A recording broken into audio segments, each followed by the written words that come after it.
Pero hindi naman siya manansa, kaya okay lang. So ito, kumanan kami. Medyo yung skin ko medyo nangingitim na naman ako, guys. Sensya na. Medyo init.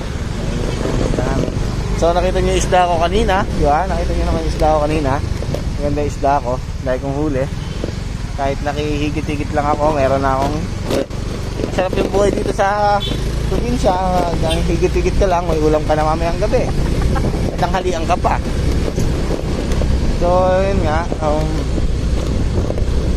dito na kami sa Paladahan sa ayan.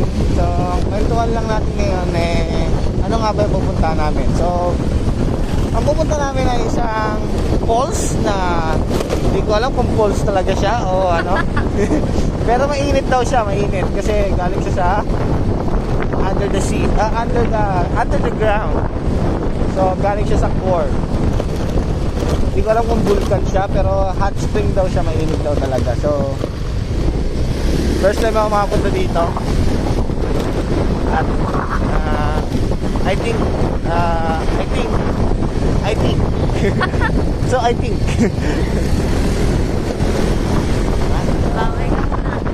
okay, tayo muna tayo, mamaya ulit yung vlog natin.